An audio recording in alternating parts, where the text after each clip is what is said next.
Sometimes she would say, I have a boyfriend and I don't like you. So while they didn't work, I found that just about 10% of the things that I've tried has worked out really well. So what I'd like you to do is to look at my template for success and compare it to the crap you've been told before and make up your own mind.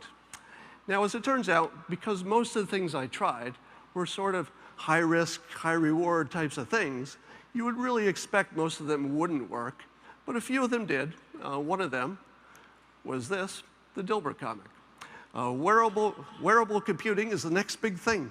This is my prototype of a necklace computer. Prepare to be shocked. Did you just talk him into wearing a remotely controlled shock collar? People think I have no goals. All right, so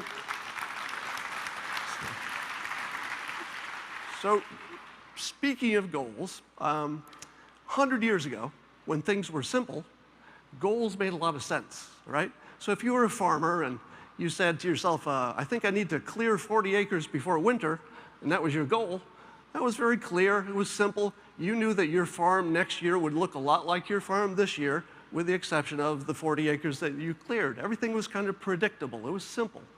But today, just imagine the complexity of your cell phone. All right, you got to pick a carrier, you need a voice plan, a data plan, you got your 4G, your Wi-Fi, your apps. There's more complexity in your pocket today than the farmer's entire operation.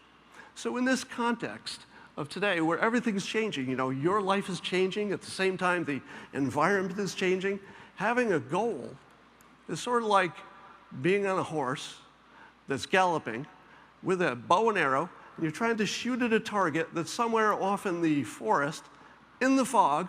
The target is also moving at the same time, and you only brought one arrow. Now, sometimes you'll hit that target. It means if enough people with enough horses shoot enough arrows, somebody's going to hit a target, right? And that person will write a book and say, goals. It's a good thing I had a goal, all right? But the odds are not that good. The odds of hitting that target in this complicated world where everything's changing at the same time. Another problem is that when you're focusing on your goal, and really that's the whole point, right? If you have a goal, you're focusing on it. Otherwise, what would be the point? But while you're looking at it, maybe there's stuff out here that you're not looking at that could have been better than whatever your goal was. So you might be missing a whole bunch of stuff that are great opportunities you just didn't notice. So given these limits of goals, what's better? What's better than a goal? Well, I would recommend a system. And I'll define a system this way.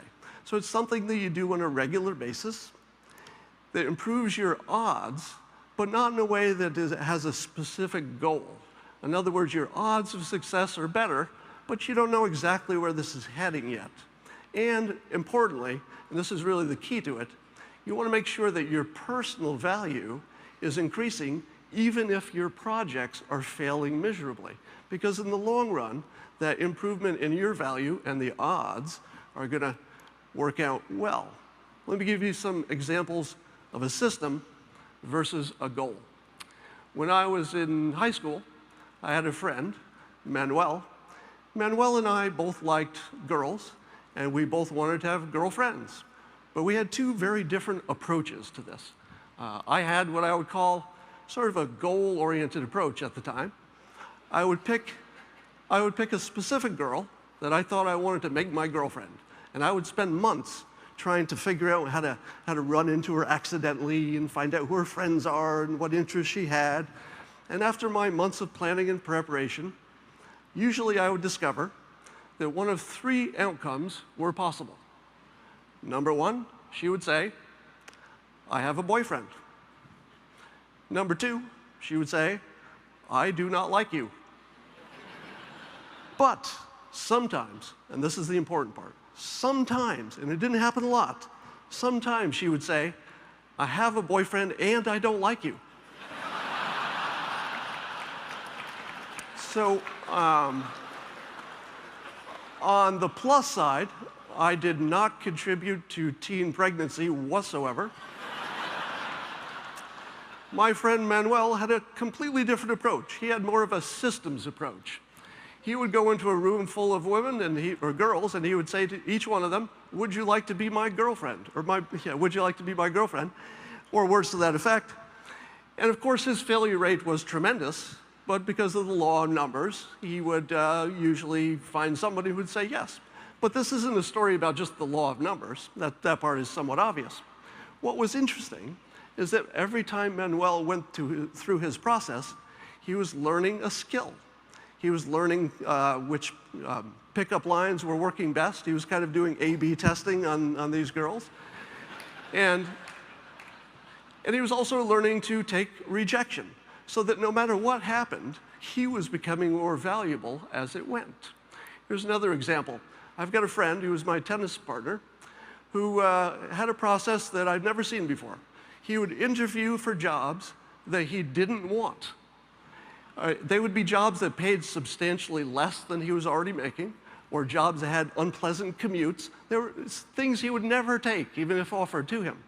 But he worked at home in a technology job, and so this allowed him to network, to meet people he wouldn't have met otherwise. And he also used it as practice. All right? So every time he went to an interview, he became better at selling himself. One day, about a month ago, he said, "I won't be able to play tennis with you every Wednesday because I went into this job interview for yet another job that I knew I didn't want. And at the end of the interview, the interviewer said, 'Well, you're totally overqualified for this position, but the head of the department left. You'd be perfect for that job.' So that's the job he took with a huge promotion. That's a system over a goal.